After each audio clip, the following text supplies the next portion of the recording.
Hello everyone, and thank you for joining me today. This is Taliesin McKnight, and today I would like to give a brief overview of the history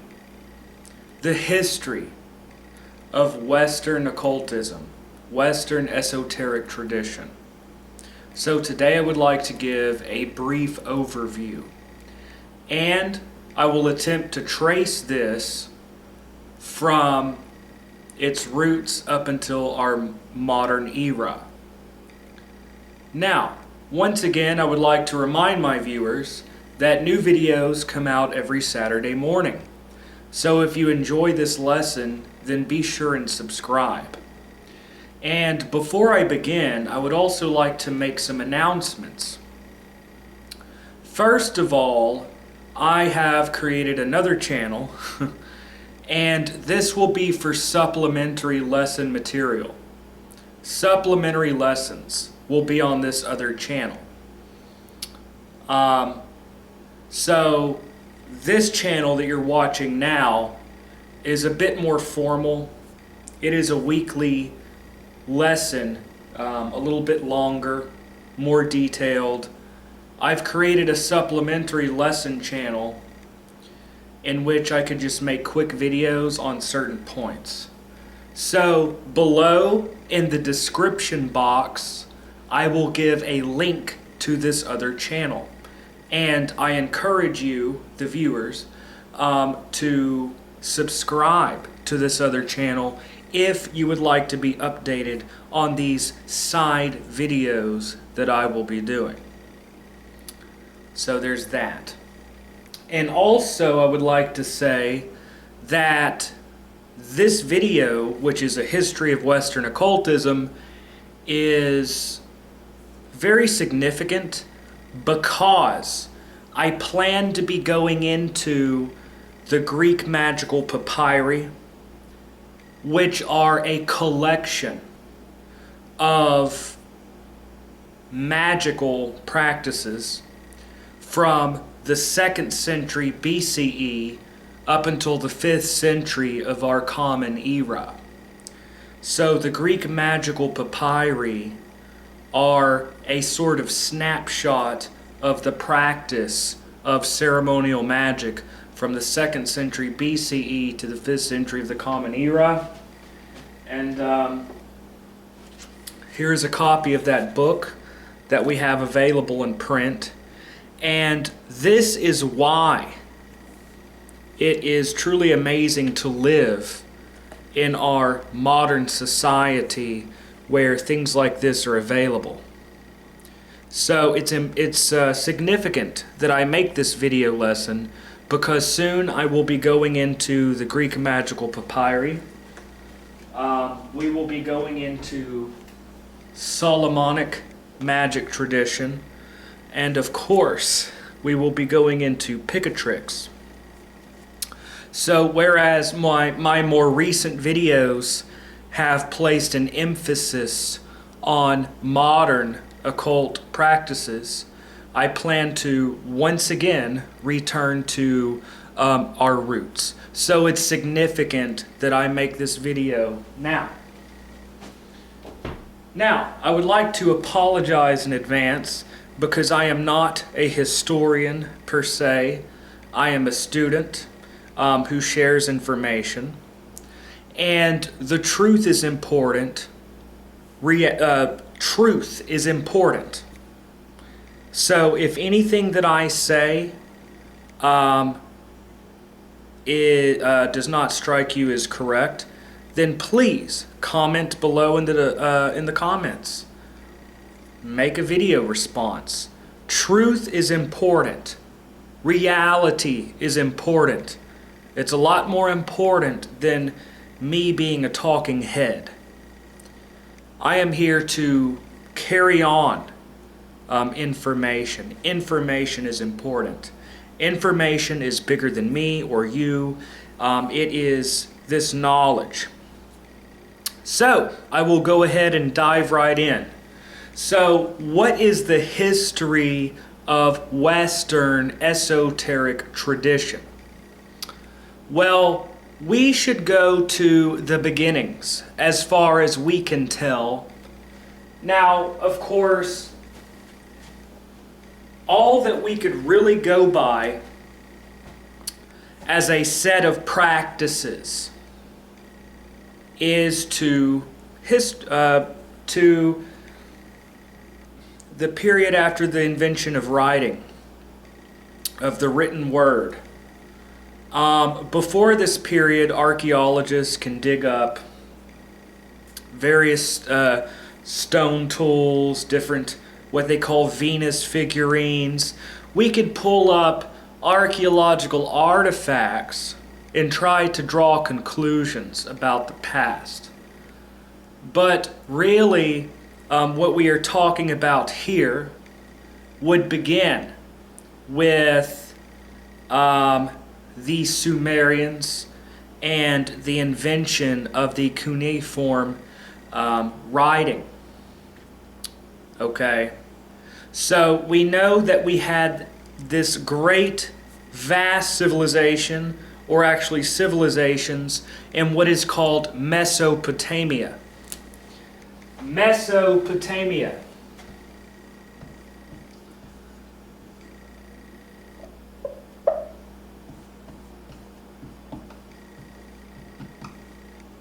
Now, Mesopotamia is a Greek word. Meso means between. Potamia means rivers.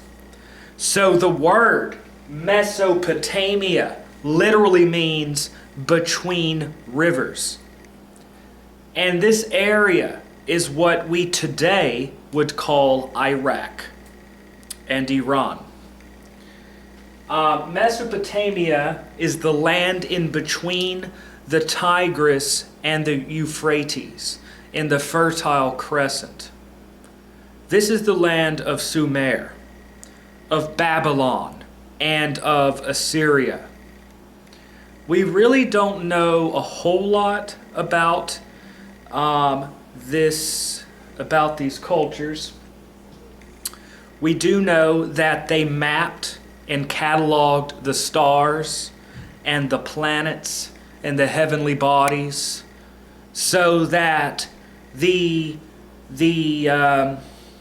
astronomer priests sitting atop their ziggurat temples would contemplate the stars. And we know from various inscriptions that they had an astrological magic, a magic based upon the constellations and the stars.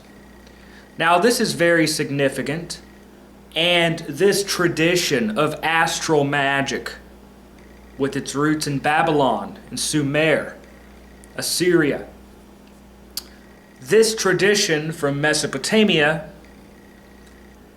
we still have astral magic. This astrological magic has continued on into our modern era, as I will show.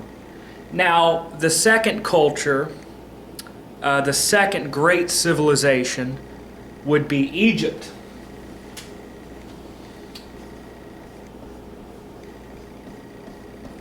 Now, it's significant that both these civilizations,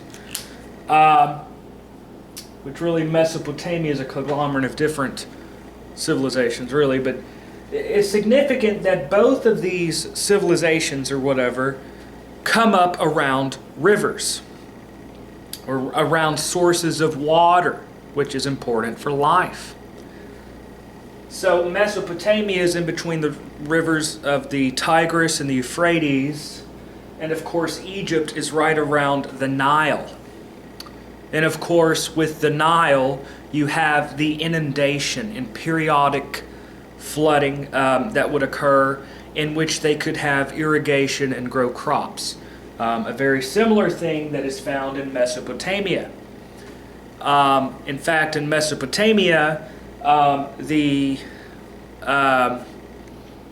this was very important for the dawn of civilization. Egypt, of course, is and would continue to be a centrally important source of esoteric wisdom. the earliest records we have of the practices of magic and such in Egypt would be found in the pyramid texts.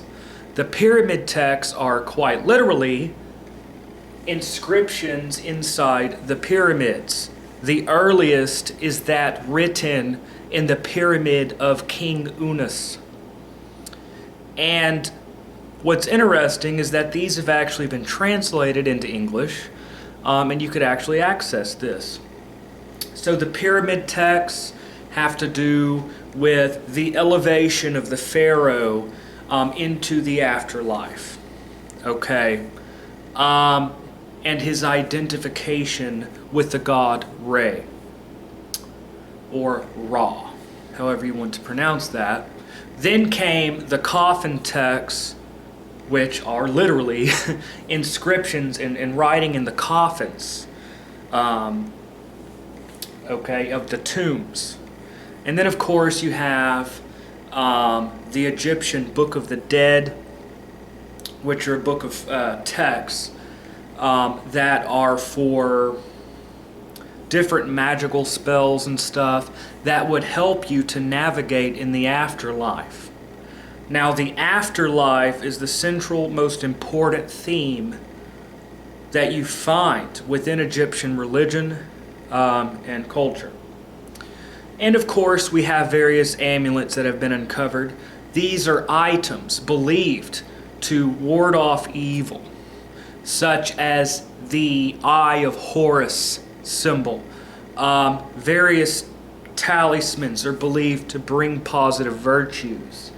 They had the sacred statues of the gods.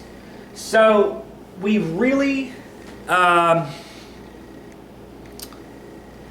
beyond this, we get a much younger civilization that would draw from these two cultures. So now we come to Greece. Greece. Hellenistic civilization. So the Greeks, there's a lot that could be said about this. What is a Greek?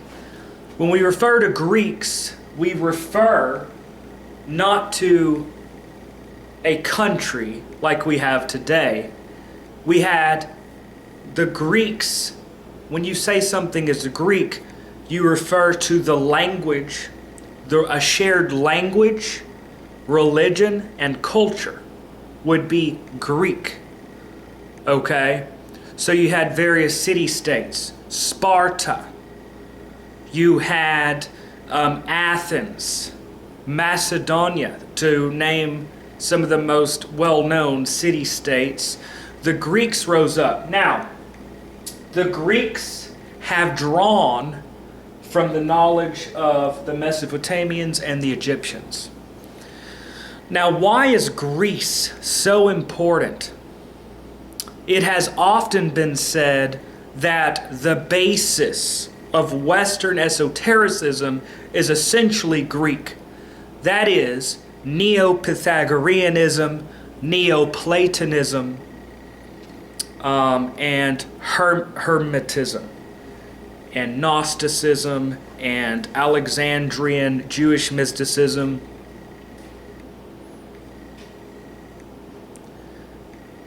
But of course, the truth is, Greece has drawn information from, hold on a minute.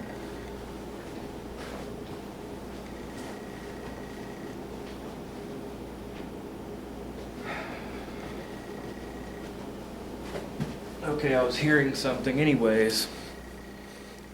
Okay. I need to kind of speed this up. I have a lot of ground to cover.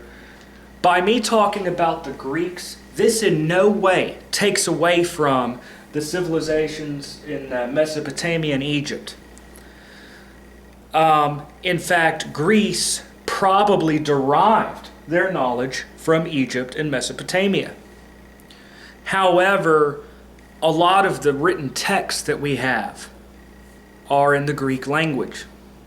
So although the diffusion of this esoteric knowledge is in Greek, it really draws from Egypt and Mesopotamia. So we cannot forget that. We cannot say that the basis of Western esotericism is Greek, because the Greeks drew from these other civilizations. Now, we really can't say a whole lot more. Well, we can say a lot more, but let's take a look at the Greeks for a moment. I really do need to speed this up a little bit. The Greeks, of course, are well known for their philosophy. Greek philosophy. And the earliest were known as the pre-Socratics. The pre-Socratics. Not all of them predated Socrates, but they're referred to the pre-Socratics because this is philosophy before Socrates. And really, all of their philosophical teachings are very different, but they're united by various features. Now, the earliest of these philosophers that we know of, the thing is, there have always been philosophers. We cannot say, this is the first person that did this. We can't. That's ignorant. We could say, this is the first person we know of with a written record that is famous even today. Okay? You know how many people probably philosophized before this, on into prehistory? But Thales was the first pre-Socratic. Thales of Miletus. Now, the Greeks not only lived in Greece, the Greeks started to build a little bit of what would be considered an empire because they had various colonies along the Aegean Sea.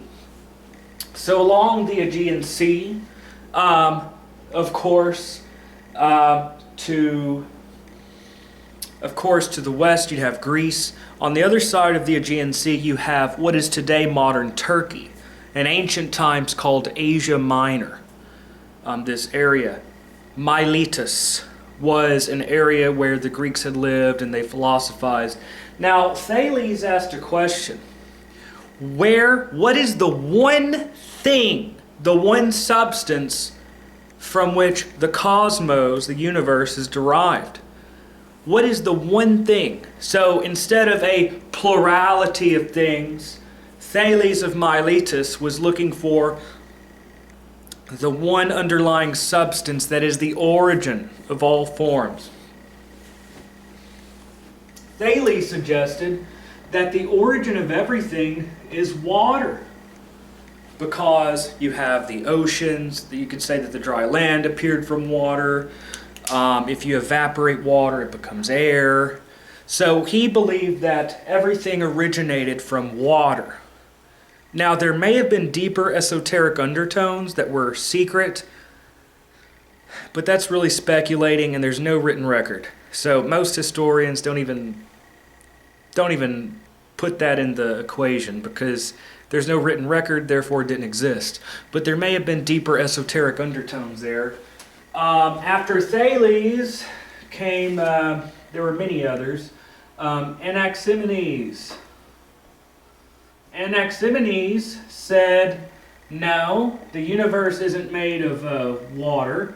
The universe is made of air.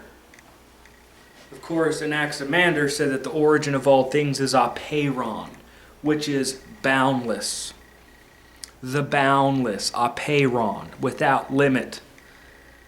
It looks like there's a definite, deeper esoteric meaning there. The origin is apeiron, limitlessness, boundlessness.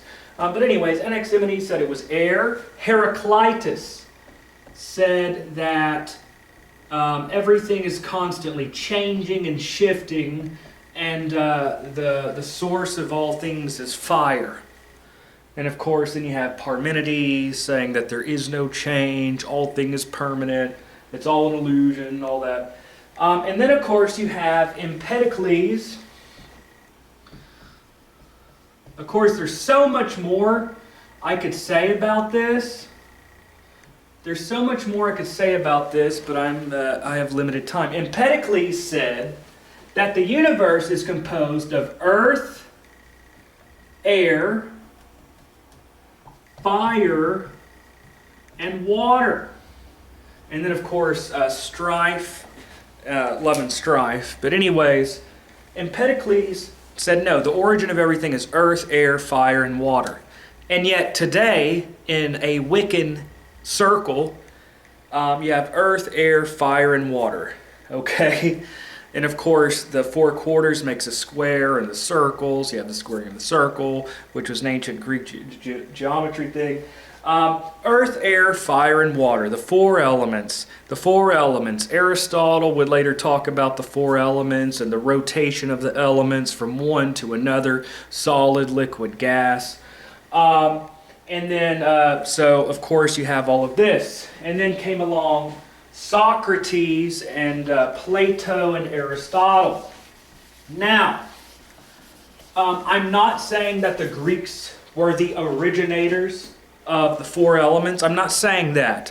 But they have written records that they talked about these things. They probably derived their information from Egypt and Babylon, all of that.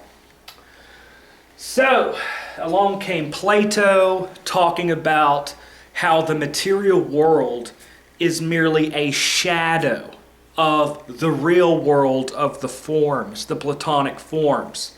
And Aristotle would come along with his Aristotelian realism. No, this is the world that we know. And of course, he was a biologist. He cataloged animals, plants. And of course, Pythagoras is very important. Pythagoras, Pythagoreanism. Why is Pythagoras important? My God. And again, probably derived his knowledge from Egypt, whatever. But Pythagoras, of course, known for his Pythagorean theorem. Pythagoras, we don't know what he himself taught, per se, because he never wrote anything down. All we know is what was written by his followers. But Pythagoreanism taught, supposedly he had a sacred brotherhood or fraternity, sworn to secrecy, rites of initiation, a brotherhood, a sacred college.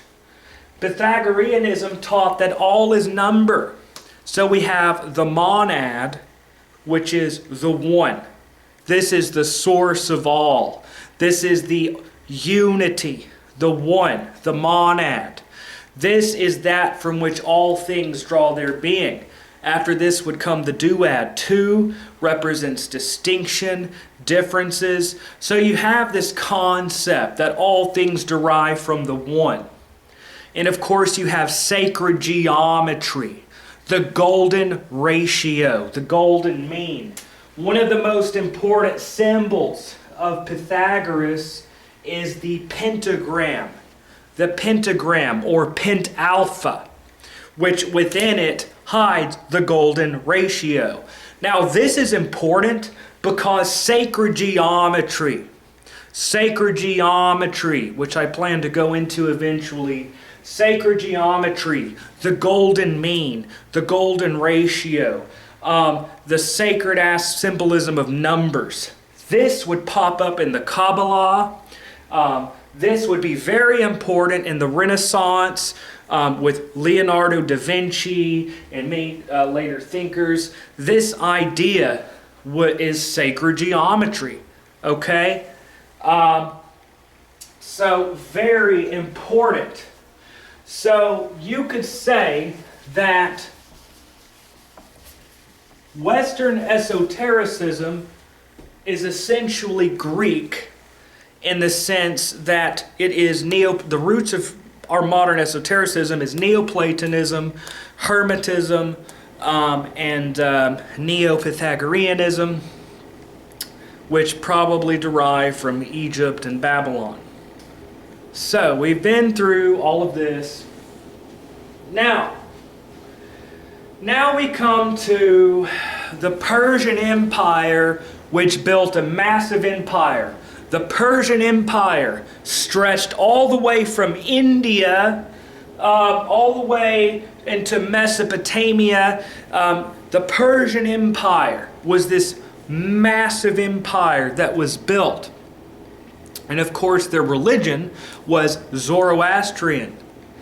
And it's interesting that the Greeks and Romans considered them all magoi, or magicians. But anyways, considered them fire worshippers, whatever. So Alexander the Great rose up. And of course, we only know all this from the victors.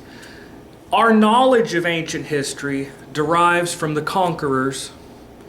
So again, everything appears to be very Greek.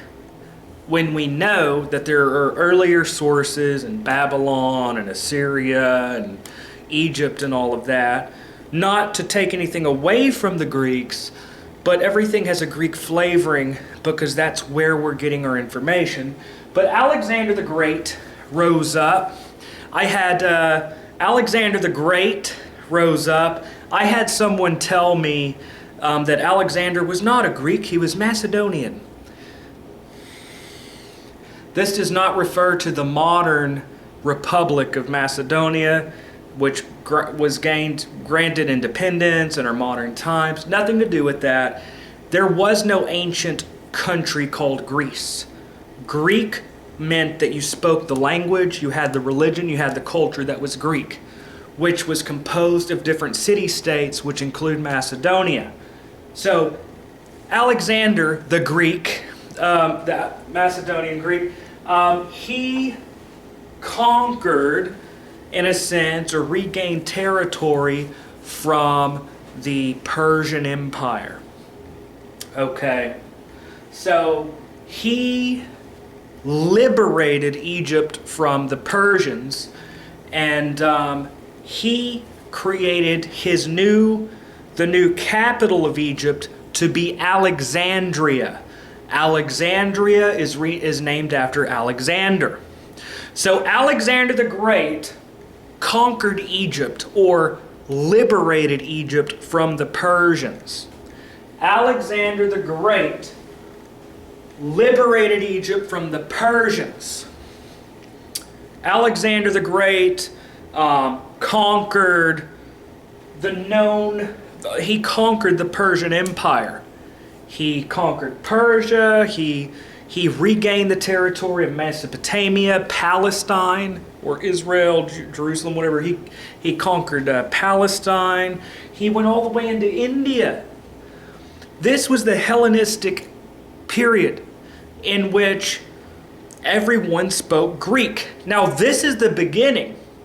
This is the beginning of internationalism. This is the beginning of a little bit of a type of a globalism, in the sense that many different countries were united, many different cultures are united with one language, one lingua franca, which was Koine Greek. So in India they spoke Greek, in Mesopotamia they spoke Greek, in Egypt they spoke Greek, in Palestine they spoke Greek. This is the Hellenistic period. Now after Alexander the Great died, his kingdom, or his domain, was divided up amongst the different generals and such. So Ptolemy Soter. Ptolemy. Now there are this is not to be confused with Ptolemy the astrologer, who wrote the Tetrabiblos and all of that. This is not to be confused with Ptolemy, who wrote the Quintiloquium and the Tetrabiblos and all that. Ptolemy, I'm talking about Ptolemy Soter, who was Alexander the Great's general. This created the Ptolemaic dynasty in Egypt, which would last from the 4th century BCE up until the Roman occupation with Cleopatra. So this would span several centuries. And during the Ptolemaic dynasty, this is the main source of the modern esoteric tradition, is Alexandria, Egypt. This is the source. Alexandria, Egypt.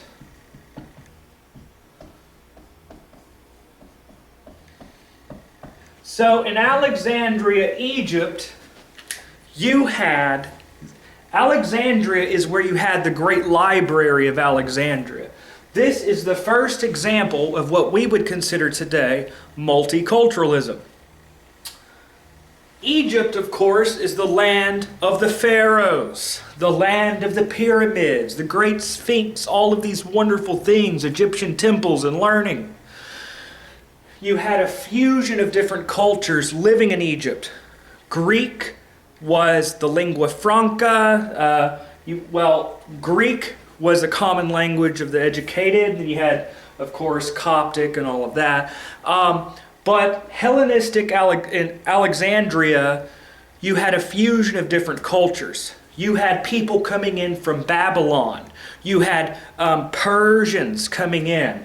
You had a large Jewish population from Palestine living in Alexandria. So Alexandria, Egypt, was an example of multiculturalism. You had Egyptians, of course, Jews, Greeks, you had Babylonians, Phoenicians, you had all these different cultures living in one place. Now this is the source of where you get, this time period is where you get Hermetism, of Hermes Trismegistus, the Corpus Hermeticum, written from the 1st century to around the 3rd century CE, the Corpus Hermeticum. This is where you get Gnosticism. This is where you get Neoplatonism, Neo-Pythagoreanism. This area is very important. Now, speaking of which, here is the Greek magical papyri, which also includes the demotic spells. Not demonic, demotic. Demotic. This is a collection, translated into English, of magical practices in Alexandria, Egypt, practiced from the 2nd century BCE up until the 5th century of the Common Era. So, I really need to get ahead here. This book is very important. This is not just a magic book. This is a collection of magical practices that dates from the 2nd century BC to the 5th century for Common Era. I also highly recommend this book, Stephen Skinner's Techniques of Greco-Egyptian Magic. This is a hardcover, very good book. Stephen Skinner's Techniques of Greco-Egyptian Magic, and he goes into it's helpful to have this book with that book. Of course, you have the Corpus Hermeticum. This is one translation that I really like. The Corpus Hermeticum is very important. It would play a key role in the Italian Renaissance. So anyways, so you had Alexandria and Egypt. And I really need to hurry this up, but now, then later, Rome then conquered Egypt, and you had the Roman Empire under Octavius and everything else.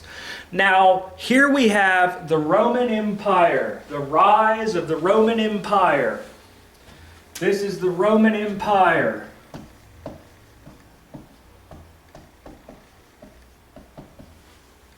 Okay? So around 30 BCE up until whenever. The Roman Empire, the Romans had conquered Egypt with the death of Cleopatra and Marcus Antonius and all of that.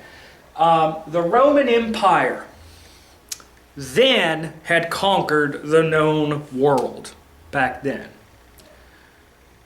Of course, they never made it through Germania, but that's another issue. The Roman Empire had, again, a form of multiculturalism.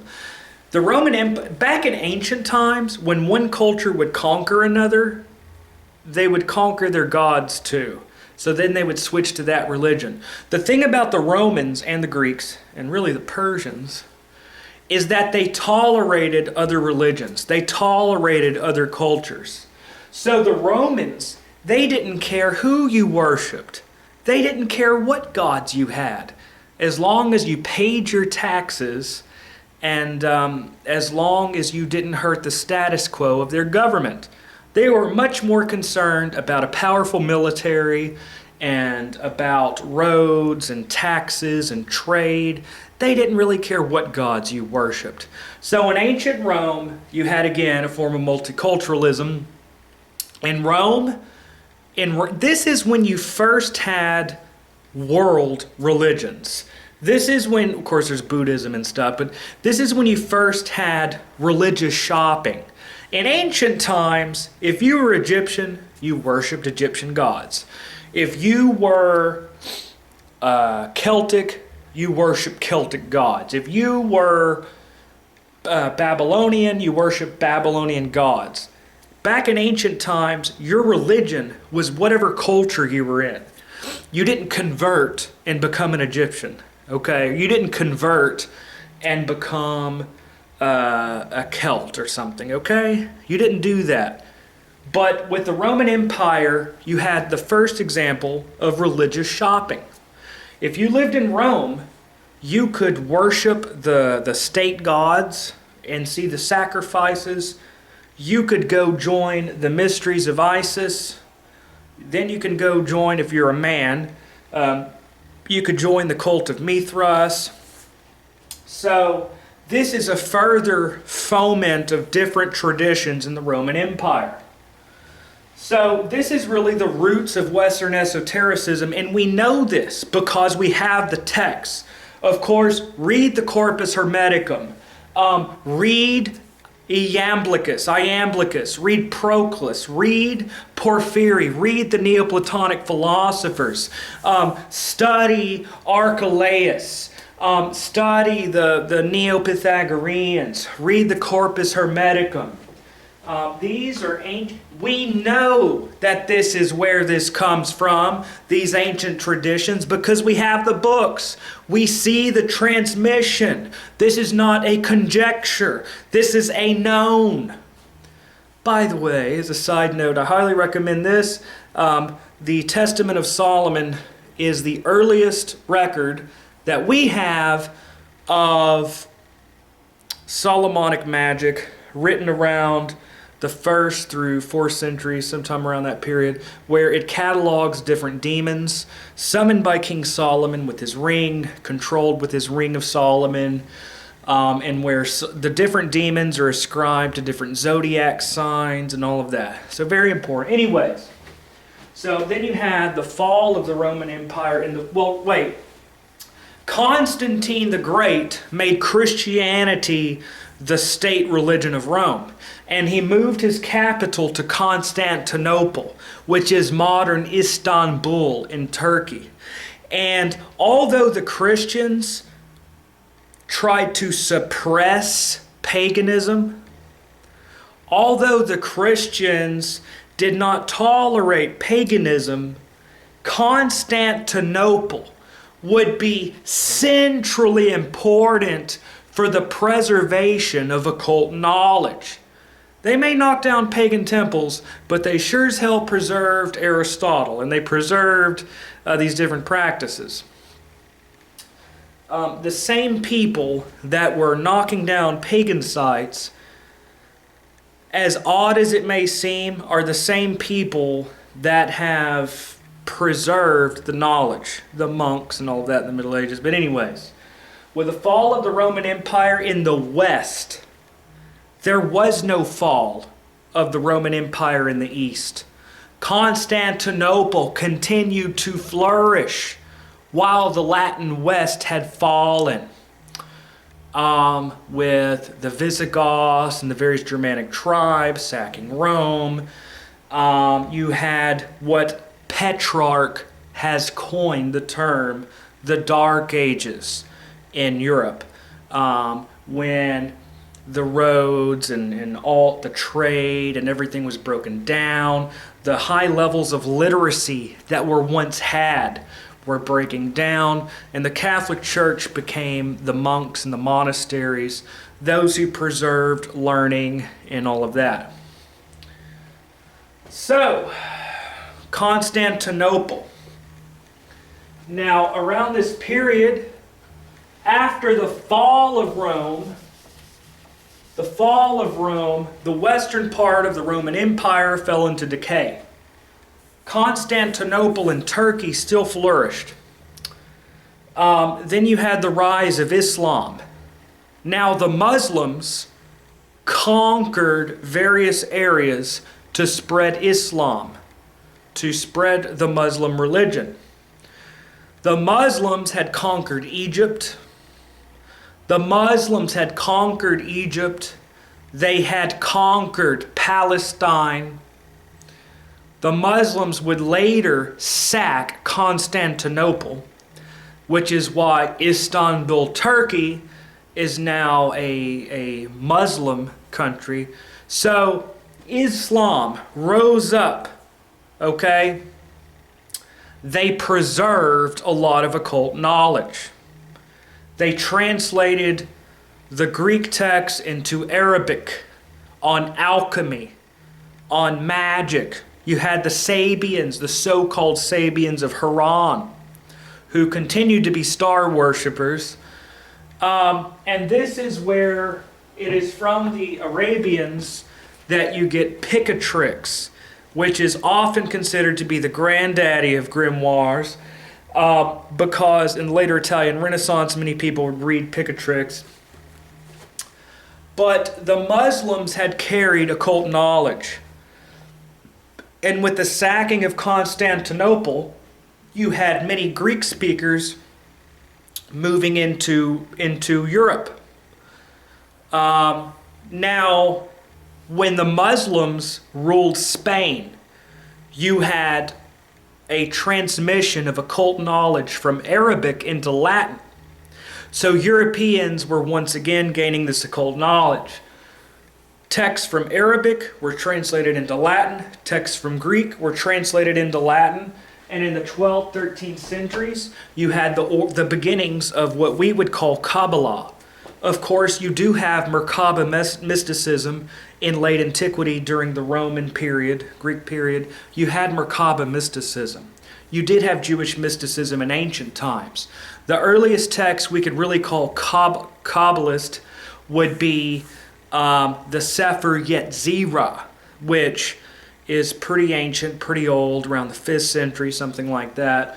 But the Bahir was written, I believe, in Provence, France, in the 13th century. And then you had the writing of the Zohar in Spain by Moses de Leon. Many people believe it was written in the 13th century by Moses de Leon, although he claims it was written by Shimon Bar Yochai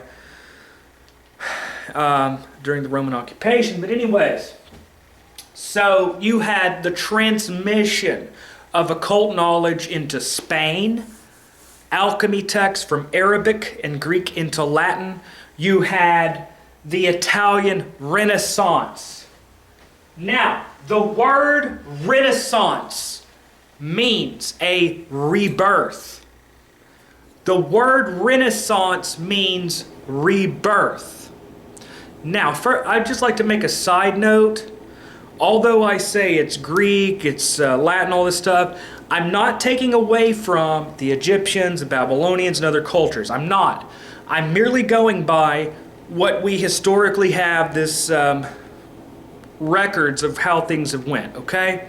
So I encourage skepticism, I encourage different opinions, but this is the record that we have, okay? So this is not to take away from any culture whatsoever. Everyone has played a part. So the Italian Renaissance. The Italian Renaissance.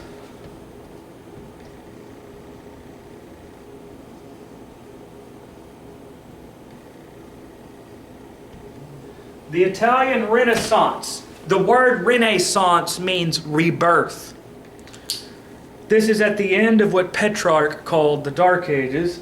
Renaissance means a rebirth in which people in the 1400s, 1500s, etc., were trying to revive ancient knowledge, trying to revive classical architecture, art, culture, and learning.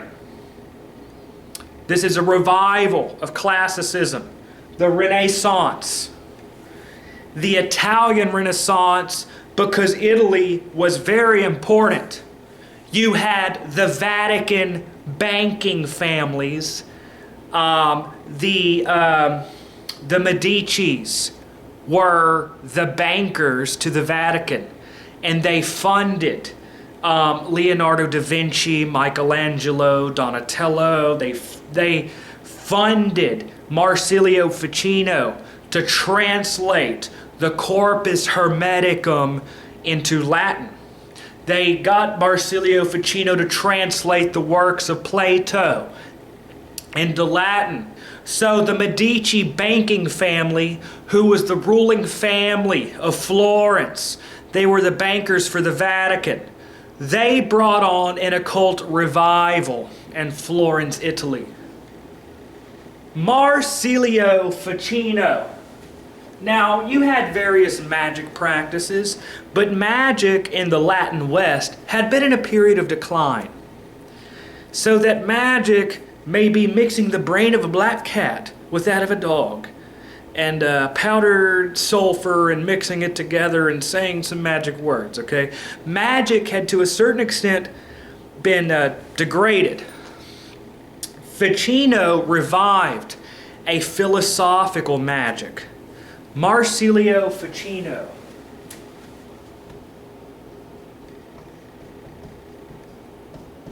Now, one book that is necessary. I won't even say it's important. I'd say it's almost necessary to get this book. Read it. The book is Marsilio Ficino. No, the book is Giordano Bruno and the Hermetic Tradition by Dame Frances Yates. Giordano Bruno and the Hermetic Tradition by Frances Yates. This is a very important book that you need to read to understand these things. Marsilio Ficino was commissioned by Cosimo de' Medici to translate the Corpus Hermeticum into Latin. This brought on an occult revival. Marsilio Ficino had read Picatrix. By the way, this is Picatrix translated into English by John Michael Greer and Christopher Warnock. Very important. Again, this is not just a magic book. This is not just a magic book. This is an important text for the history of occultism in the world. Just like the PGM or Greek Magical Papyri, these are not just occult books. These are foundational texts in the history of world occultism. These are not just texts. This is a collection of knowledge from Arabic translated. Anyways, Marsilio Ficino read Picatrix. So did Heinrich Cornelius Agrippa. In fact, if you take out all the elements of Picatrix, you won't find anything in Agrippa. It's a book of occult philosophy, hardly. Very important. Marsilio Ficino translated the Corpus Hermeticum and the works of Plato into Latin. And this brought on an occult revival. Marsilio Ficino wrote De Vita Coelitus Comparanda, Life Arranged in Accordance with the Heavens.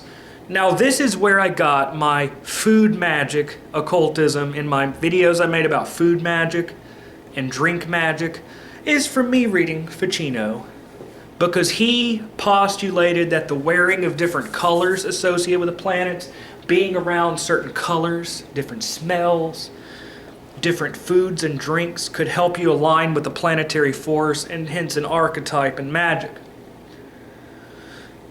So a lot of what could be considered modern innovation is really just a revival of ancient knowledge. Just like the Italian Renaissance was a revival of ancient knowledge to them from late antiquity. And the knowledge in late antiquity was a revival of the ancient knowledge from the ancient religions and secret traditions. So it goes all the way back into prehistory. Now this is said to be a shitty translation because some of the words were not properly translated. That's what they say. Charles Bower translation. I'm not going to lie, I read this translation just because the other one is... There's another translation that's expensive as hell. I don't have that much money, so I've been reading this. There's other translations. Very important book, The Book of Life by Marsilio Ficino. This is a very important text. So Marsilio Ficino, and here's another good book on that. Western Esoteric Mystery Series, Marsilio Ficino, edited and introduced by Angela Voss, which goes over his different works. Very important book. I'm just bringing different books. And then there's this book, and then this book. Pico della Mirandola brought in Qabalah into Christian. Everyone was Christian back then. I mean, of course, you had Jews, but you didn't have atheists and Luciferians and Buddhists running around back then. Back then, if you lived in Italy, you were Catholic or Jewish. Pico della Mirandola revived, he brought Qabalah and blended it with Hermetism and all of this. Then you had Trithemius, Heinrich Cornelius Agrippa. I'm just going to keep grabbing books. Fuck it. Very important book, y'all. 3 books of occult philosophy by Heinrich Cornelius Agrippa. This was published in 1510, around that period. This is another foundational occult book. This is not just a magic book. Very important. Now, I was skeptical about Donald Tyson's commentary, but after I got the book, his footnotes are very helpful. Very important book for astrological talismans and things like that. So anyways, Heinrich Cornelius Agrippa wrote this book. This book changed the Western world. 3 books of occult philosophy. That's why it says foundation of Western occultism. Heinrich Cornelius Agrippa. I should just show you some books. This is a good book dealing with Marsilio Ficino, Spiritual and Demonic Magic, from Ficino, Marsilio Ficino, to Campanella by D.P. Walker. Very important book. Here's another good one. The Golden Builders. The Golden Builders, Alchemists, Rosicrucians, and the First Freemasons by Tobias Churton. Very important occult scholar. Eros and Magic in the Renaissance, with a foreword by Marsilliad. The book is by Jon P. Culiano. Eros and Magic in the Renaissance. This is a good book for the overview of the history of Western occultism. Western Esoteric Traditions, Historical Introduction by Nicholas Goodrich Clark. Very good book, it's a hardcover. If you want to get into John Dee, here's a good one, The Queen's Conjurer by Benjamin Woolley. The Science and Magic of John Dee, advisor to Queen Elizabeth I. And of course, I mentioned Frances Yates. Here's another good book of hers, Yates, The Occult Philosophy in the Elizabethan Age. These are the books that I tend to go by. Very important book, the Hygromontea, or the Treatise of Solomon. This was hardcover. This by Ioannis Maratakis, translated with a foreword by Stephen Skinner. Very important book. Stephen Skinner believes that this text is a link between the Roman period Testament of Solomon and the later Latin grimoires via Byzantium and Greek traditions. Very important. He believes it's a link to the Key of Solomon. Anyways, enough of all these books. Anyways, so Cornelius Agrippa. Then you had Paracelsus. Paracelsus brought us plant alchemy. I also have all the works of Paracelsus, a collection, a very good book. Paracelsus, or Theophrastus Bombastus von Hohenheim. That's a hell of a name. Poor thing, he's got a name only a mother could love. Paracelsus is one of the great geniuses of occultism. He lived in the 16th century, and he wrote books that would today be plant alchemy, the making of medicines. Alchemy, of course, was important in late antiquity, during the Roman and Greek periods in Egypt. They probably got it from Egypt. Of course, you have Zosimos of Panopolis, various alchemists in Alexandria, Egypt. But Paracelsus had the Theophrastia Sancta. In the 17th century, you would have the dawn of the Rosicrucian furor in Germany. Rosicrucianism with the publication of the Fama Fraternitatis and the Confessio Fraternitatis, the chemical wedding of Christian Rosenkreuz. This was very important. And then, of course, after the Rosicrucianism of the 17th century, in the 18th century, you had the Enlightenment period, the scientific revolution, and during this period, you had Freemasonic rites. Now, let me say this, y'all. Anglo-American Freemasonry is not a cult as you would think it is. Various esoteric, Kabbalistic, alchemical elements are found in it, in the symbolism of structure, but it's not an occult organization. Many Masons are devout Christians.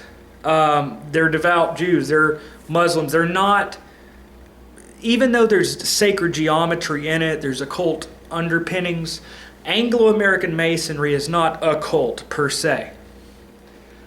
But in France and in Germany, different occult rites arose. You have the ancient and primitive rite of Egyptian Freemasonry. You have the Swedenborgian rite. You have the Rosicrucian order of the Gold und Rosenkreuz or whatever. You have these different Masonic orders. This is a revival of what in ancient times you had mystery schools, sacred brotherhoods with oaths of secrecy. You had the rites of Mithras, the mysteries of Isis. It's funny how these things pop up again and again. Now you have Masonic rites with occult learning. And then we get to the 19th century, various Masons and Rosicrucians of the Societas Rosicruciana and Anglica created the Hermetic Order of the Golden Dawn. The Hermetic Order of the Golden Dawn is very important in modern occultism. Aleister Crowley's Thelema and the Theosophical Society of Helena Petrovna Blavatsky. Now, one important thing to note within the 18th and 19th century was Franz Anton Mesmer and mesmerism and his theory of animal magnetism.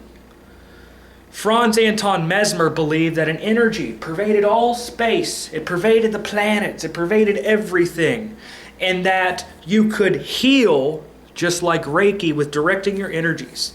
And his ideas stemmed from Paracelsus and earlier philosophers. But this would make a big impact on modern occultism. He's not the originator. He got his ideas from ancient occultism. You have similar ideas in Taoism. But this is why working with energy is so central to Western esotericism. And the Golden Dawn, doing the middle pillar, working with the lesser banishing ritual of the pentagram, is these rituals are working with energy. Spiritualism, Eliphas Levi linked tarot to the Qabalah. So then you get into Aleister Crowley, Golden Dawn. I really apologize. I know this video is all over. I'm sorry, y'all. I'm trying my best. Then you come into the 20th century. Neo-paganism and Wicca by Gerald Gardner, 1950s. A revival of pagan religion. You have the 1960s, free love movement and all this. Then you had Satanism, the left-hand path. Of course, sex, magic, and tantra go back to the 19th century, distillation of this knowledge. So now we come to our modern era. Now, what's important to note is the continuity.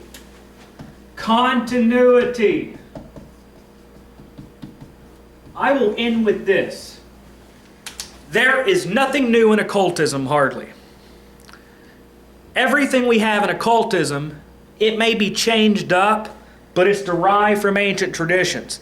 Even chaos magic with sigil magic, it has its roots in the New Thought movement, positive thinking, but also that thought equals reality. But also you can see elements of it in the grimoire, sigils for spirits. And that's one of the biggest examples of a breakaway. The casting of a circle. All these things go back to very ancient times. Not only is modern occultism derived and continues the traditions that go way, way back, but people today are still reading these ancient texts.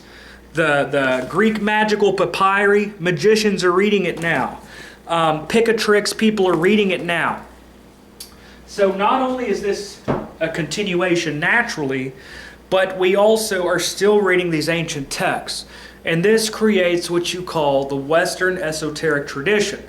Now it's called Western Esotericism even though it's European, it's also Egyptian, it's also Babylonian, it's also Muslim or Arabian. There's no one group. It's called Western Esotericism because it's separate from, let's say, the mystery traditions in China and Tibet. It's distinct from the traditions going around in China, Tibet. There may be some transmission, but it's different from the traditions in East Asia. It's distinct from the traditions of the Aztecs and the Mayans and all of this. It's distinct from the various Germanic traditions and Teutonic shamanism and the Norse mythology. It's distinct. There may be elements in all these things, but it's distinct. It's distinct from the Celts in Britain. I mean, of course, there's drawing from everything, but these traditions are primarily Babylonian, Egyptian, transmitted through Greeks and Arabs into Italy and into Europe from the Fertile Crescent and from the Mediterranean. Okay, so we need some kind of a label to label this. So people usually call it Western Esotericism, mainly to distinguish it from Eastern mysticism and Buddhism and all this stuff. This is a separate, distinct tradition, which is a conglomeration, like I said, of Egyptian, Babylonian, Muslim, Arab, Turkish. All these different traditions have kind of blended into one. Even the original roots in Alexandria, it was a fusion of different cultures, a melting pot. So there are many different cultures that threw into this pot or stew that we call Western occultism. So that is just a brief overview. I hope it wasn't too long-winded, but that is as I understand it. Now, if you have a different perspective, I respect your opinion. I encourage you to comment below. If you disagree with me, if anything I said you disagree with, comment. Discuss with each other. I encourage the free flow of information from all seekers. If you have knowledge, then give it. I'm just one of many. But I spend my life trying to share information. I think that all of us should try to share information. Very important to share what we know with one another, with other seekers of truth. So that is Western Esoteric Tradition, a brief history. Thank you for joining me, everyone. And don't forget, I have a separate channel with supplementary lessons in the description box. And if you like my channel, if you like my information, give a like and share because it helps me out a lot.